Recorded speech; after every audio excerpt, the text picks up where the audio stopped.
እቺ ልጅ ከዚህ ቤት መውጣት አለባት። አስወጫትና ሚስጥራችንን ትበትነው ነው የምትይው? አይደለም ግን ምንም ነገሩ አላማረኝም። የእሷ ነገር ቀላል ነው። ምን እያደረኩ እንደሆነ አሳይሻለሁ።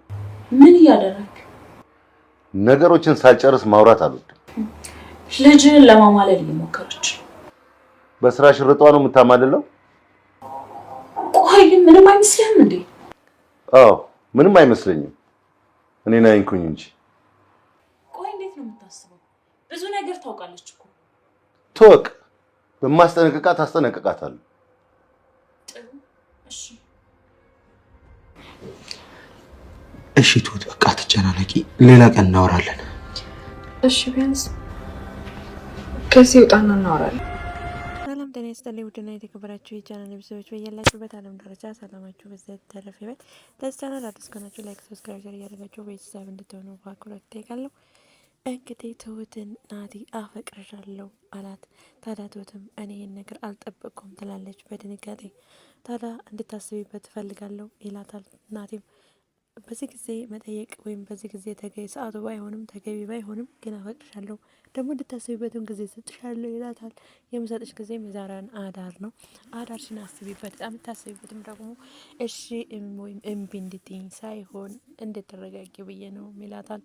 ታዲያ ትሁት ወደ መኝታ ክላሷ ተገባችን በኋላ ስታወጣ ስታወርድ ነበር። ግን ትሁት እውነት ናቲ የፍቅር ጥያቄ በማቅረቡ ደስ ብሏታል ማለት ነው። ትሁት እንግዲህ ናቲና ትሁት ፍቅረኛሞች ሊሆኑ ነው ማለት ነው። በጣም ደስ ይላል። በሌላ በኩል እንግዲህ ቤቲም ማለት ነው ትሁት ስራውን ለቀ መውጣት አለባት ትላለች ለአቶ ገዜ።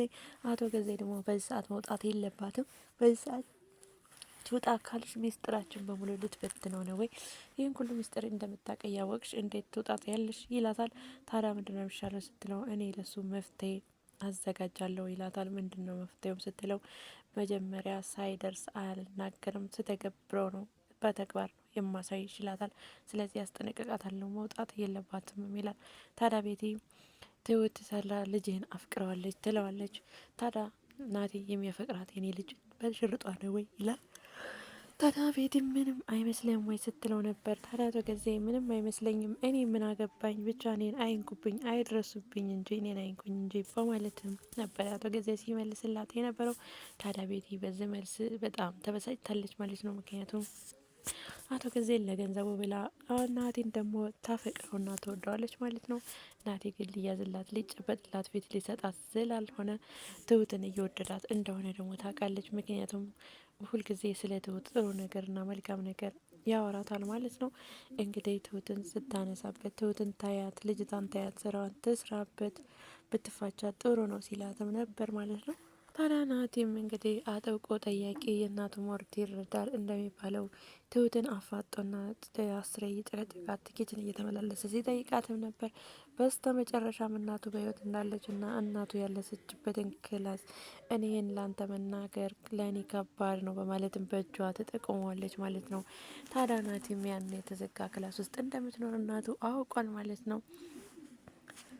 ታዲያ ጀግኒት ትሁትም እንግዲህ ያበጠው ይፈንዳ ብላ ማለት ነው ለናቲ ሁሉንም ነገር ፍርጥርጥ አድርጋ ነግረዋለች ማለት ነው። ታዲያ በሌላ በኩል ቤቲ ወደ ሱቅ ልትወጣ ስትል የት ልትሄጂ ነው ትላታለች። ትሁትም ቤት ውስጥ ታዲያ ትሁትም ሱቅ ልወጣ ነው ቤት ውስጥ እኮ የሚበላ ወይ የሚሰራ ነገር ምንም የለም ገዝቼ ልመጣ ነው ስትላትም ቤቴ አትወጭም ትላለች። በቃ እኔ አልወጣም ችግር የለውም እኔ አንቺ ገዝተሽ ነይ ስትላትም እየላክሽ ነው ትላለች ቤቲ። ታዲያ ምን ችግር አለው ለቤትሽ እኮ ነው ትላታለች። ትሁትም ኮስተር ብላ በይ ሂጂና አምጪ ቶሎ ብልልበት ቶሎ በይ 10 ደቂቃ ብቻ ነው የምሰጥሽ ትላታለች። ታዲያ ትሁትም እሺ በማለት ትወጣለች ማለት ነው። ቀጥታ ወጥታ ግን ናቲን ነበር ያገኘችው። ታዲያ ለናቲ ሁሉንም ነገር ነግረዋለች ማለት ነው። ቁጭ ብለው ከተጫወቱም በኋላ ሁሉንም ነገር ያለውን ነገር እናቱ በህይወት እንዳለች እንዳየቻትም ስትነግረው አይተሻታለሁ እናቴ ቤት አለች ይላታል።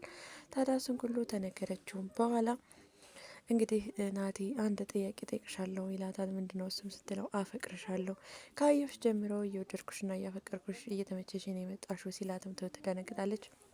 ታዲያ ብድቅ ብላ ልትሄድ ስትል እጇን ይዛታል። እናም እንደሚያፈቅራት ነግሯት ከዛ አንተ ስሟት ምናምን ይለያያሉ ማለት ነው። በቃ መግባት አለብኝ ብላ ወደ ቤትም ስትመጣ ቤቲ ግን በነገር ነበር የተቀበለቻት። እስካሁን የት ነበርሽ ትላታለች ማለት ነው። የምታገኙ ሰው አለ ስትልም እኔ የማገኘው ሰው የለም ያገኘሁትም ሰው የለም ትላለች ትሁት ማለት ነው። ታዲያ ቤቲ ግን ናቲን እንደምታገኘውና ናቲ ልታገኝ እንደወጣች በጥርጣሬ ማለት ነው በጣም ትበሳጭባታለች ማለት ነው። ታዲያ ትሁትም ወደ ቤት ስራዋ ገብታ ሳሎን እያጸዳች እያለች ቤት ቆልፌ ልወጣ ነው ትላለች። ቤቲም ቆልፍሽ ሂጂ ትላታለች። እንዲቆልፍ ያደረገኝም ያንቺ ስራ ነው ትላታለች። ለእኔ ቆለፍሹም አልቆለፍሹም ለእኔ ልዩነት የለውም ያው ነው፣ ስለዚህ ቆልፍሽ ሂጂ ስትላታለች። ታዲያ ቤትም የውጭውን በር ቆልፋባት ነበር የሄደችው። ታዲያ ትሁትም ስራዋን ከጨረሰች በኋላ ወደ አቶ ገዜ ቅድሞ ባለቤት ወደ ወይዘሮ አለሜ ትገባና ግን ይሄ ሁሉ ድርጊትና ይሄ ሁሉ የተፈጸመው በምን ምክንያት እንደሆነ ወይዘሮ አለሜን ትጠይቃታለች።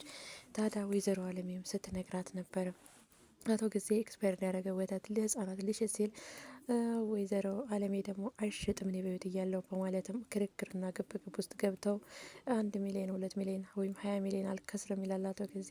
ታዲያ በዚህ ምክንያት ብዙ ህጻናቶች እንዳለቁና ብዙ ህጻናቶች እንደሞቱ ያን እንዳትናገር እንደዚህ እብድ ነሽ በማለትም በለዋ ላይ ሴት በማንጣትም እሷን እንድትታሰር እንዳረጓት ከሞላ ጎደለት ትነግራታለች ማለት ነው። ታዲያ ህጻናቶችም የ2 ዓመት የሞላቸውም ያልሞላቸውም እንደሞቱም ነግራታለች ማለት ነው። ታዲያ ትሁትም በሰማችው ነገር በጣም ታዝናና ትጸጸታለች። ታዲያ ናቲም ወደ ቤት ሲመጣ በር ላይ ቤት ታገኘዋለች ማለት ነው። ታዲያ ና ቁጭ በል ምን ይሰራል ስትለው ምንም አልፈልግም ይላታል። ናሺ ሳሎን እንቀመጥ ስትለው ቆይ ትሁትን ላግኛት ብለውም ወደ ትሁት ትሄዳል። ታዲያ ቤቲ በጣም ነበር የተናደደችው፣ በጣም ነበር የተበሳጨችው እና መታ ብቻዋን ሳሎን ቁጭ ትላለች። ታዲያ ወደ ትሁትም ከሄደ በኋላ የት አባቷ ትሁትን አይቻት ልምጣ ብያት መጣሁ ይላት። ቀጠል ትበል ይላታል። በላውን ሄድልኝ በሌላ ቀን እናወራለን ትለዋለች። ታዲያ ተመልሰው ወደ ሳሎን ሲመጣ ቤቲ አኩርፋው ነበር ማለት ነው። ለማንኛውም ልጅቷ ምን አድርጊ ትሁትን ትጠያታለሽ ይላታል። አዎ በጣም መጠላት የሰው ገረድ እንዴት ነው ማልጠላት ትለዋለች። እኔ ደግሞ በጣም ወዳታለሁ ይላታል ማለት ነው። ታዲያ ቤቲ በጣም ግብግብ ብላ ትቃጠልና ትናደዳለች ማለት ነው።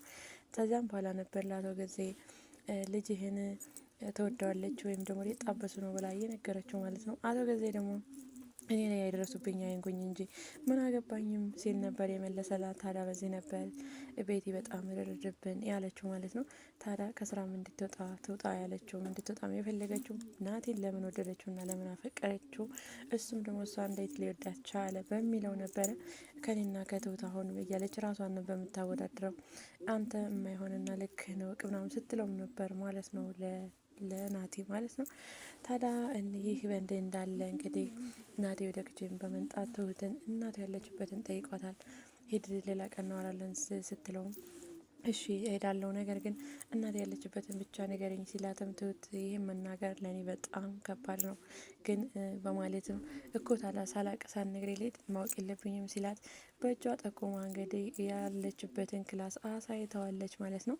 ታዲያ ናቲም እናቴ እዚህ ቤት ነው ያለችው በቃ እዛ ነው ያለችው ብሎ ግራ ተጋብቶ እዚህ ላይ ነበር የዛሬው ድራማ ያለቀው ማለት ነው። ቀጣይ እንግዲህ እናትና ልጅ በሲስተም በትሁት እገዛም ቢሆን ይገናኛሉ ማለት ነው። ናቲን እንግዲህ የውሸት ይቅርታ በል ብለው ይቅርታ ብሎ ለስለስ ብሎ ነገሮችን እንዳላወቀ ሆኗል ማለት ነው። አቶ ጊዜም አሁን ልጁ የተመለሰ ብሎ ደስ ብሎታል ማለት ነው። ታዲያ ይሄ ሁሉ የትሁት ጉብዝና ነው ማለት ነው። እዚህ ጋር የሚያሳየው የትሁት እገዛ ነው ማለት ነው። እና ናቲና ትሁት ቢጣመሩ በጣም ደስ ይላል። እንግዲህ እናቱን ያገኛል። እናቱን ካገኘ በኋላ ደግሞ ናቲም ትሁትም እናቱን ይዞ ሁለቱንም ይዞ ከዚህ ቤት ሊወጣ ይችላል። አቶ ጊዜ እንግዲህ ጉዱ ሊፈላ ነው ማለት ነው። ቤቲና አቶ ጊዜ ጉዳቸው ነው የሚፈላ ማለት ነው። እንግዲህ ቀጣይ ክፍሉን ይዤላችሁ መጣ ይሆናል። በሌላ ቪዲዮ እስከምንገናኝ ድረስ ቸር ሰንብቱ። ባይ ባይ።